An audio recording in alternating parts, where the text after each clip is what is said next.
Olá, colegas, sejam muito bem-vindos ao nosso terceiro Papo de Professor de 2015. Eu sou Beatriz Bertoglio, eu coordeno os eventos que acontecem aqui no Papo de Professor e também modero a comunidade Sala de Professores no Facebook. E nesse nosso terceiro evento deste ano, nós iremos abordar um tema que já foi pauta do primeiro evento do Papo de Professor de 2014.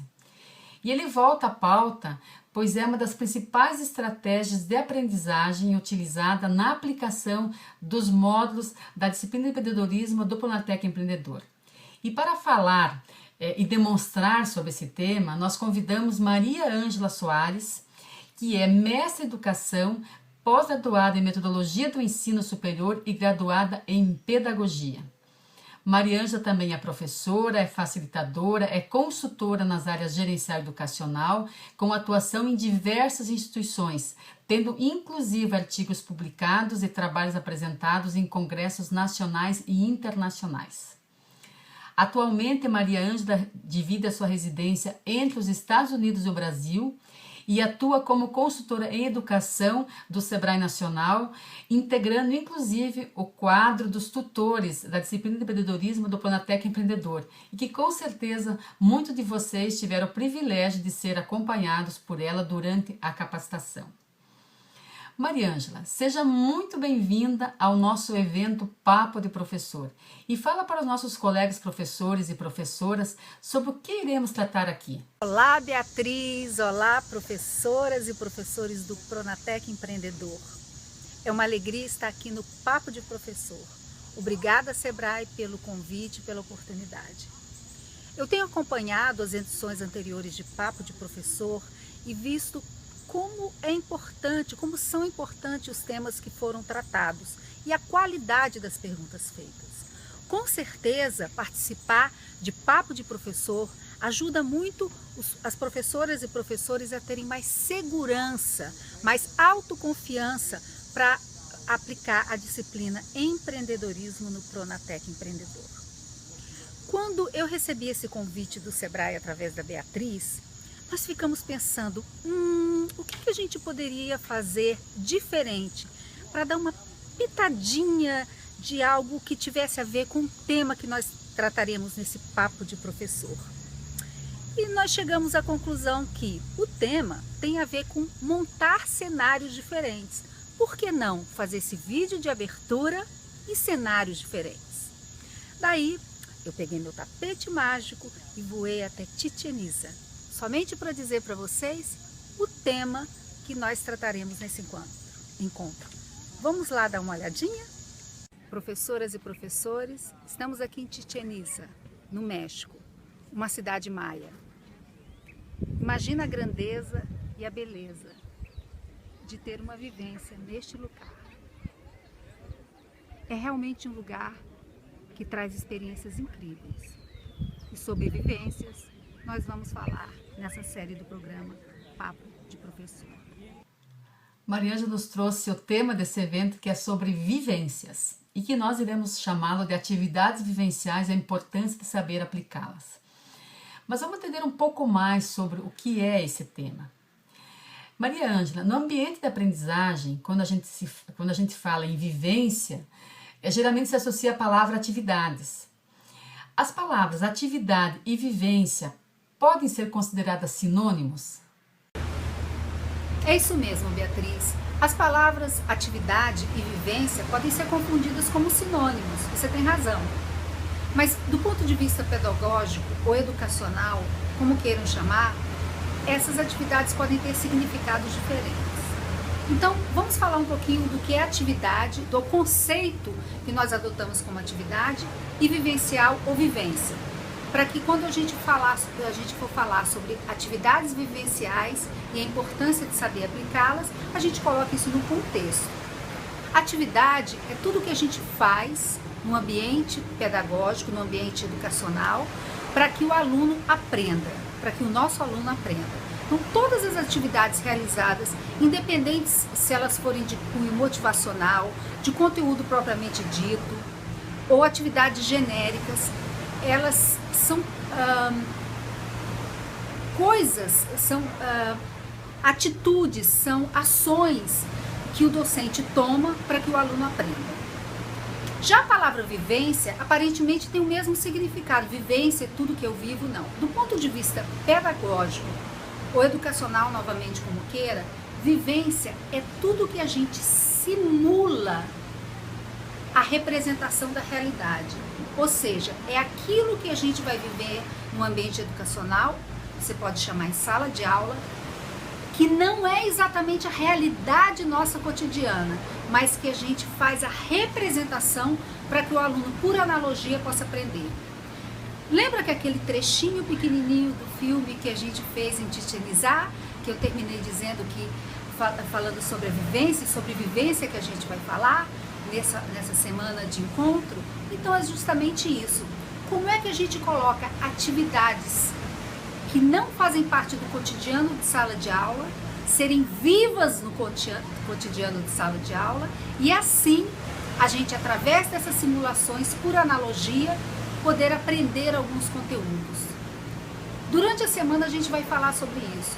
Qual a importância de aplicar corretamente as atividades vivenciais? E por que a gente tem que fazer isso? Qual o benefício disso? Eu não sei onde cada um está, espalhado por cada lugar lindo desse Brasil maravilhoso, mas a gente teve o cuidado e o carinho de, pensando em vocês durante todos esses meses, fazer um vídeo mostrando as diferentes vivências que nós tivemos até o momento do nosso encontro. E hoje nós estamos aqui no México, em Cancún, vivendo esse lindo paraíso. E a partir dessas experiências, a gente pode traçar analogias para o ambiente educacional. Mariângela, para que os nossos professores entendam um pouco melhor sobre as vivências que você nos mostra, que você nos traz nessa variedade interessante de cenários, fale para a gente por que é importante usar atividades vivenciais no ambiente de aprendizagem. Ótima pergunta, Beatriz. E para responder, eu vou usar o seguinte argumento educacional.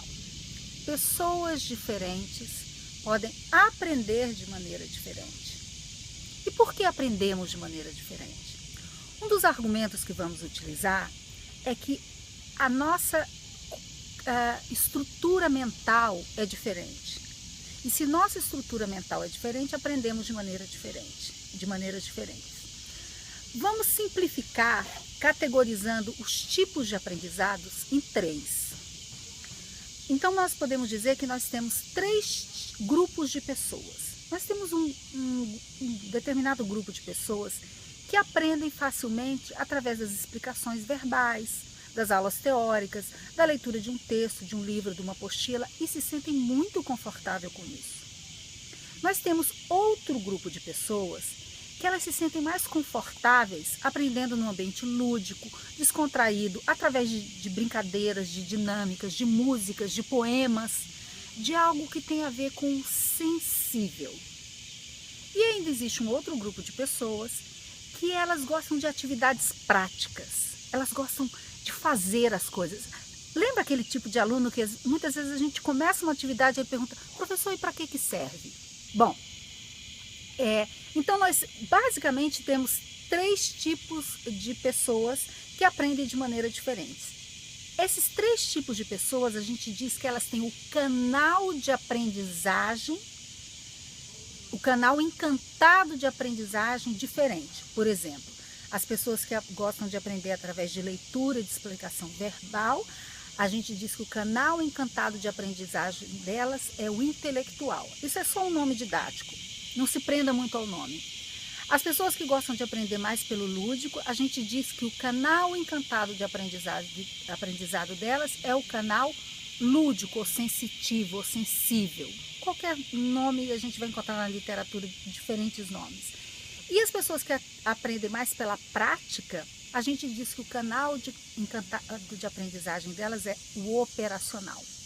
Então veja que as atividades vivenciais, elas favorecem de alguma maneira as pessoas que têm um canal de aprendizagem encantado sensível. Mas não é só isso.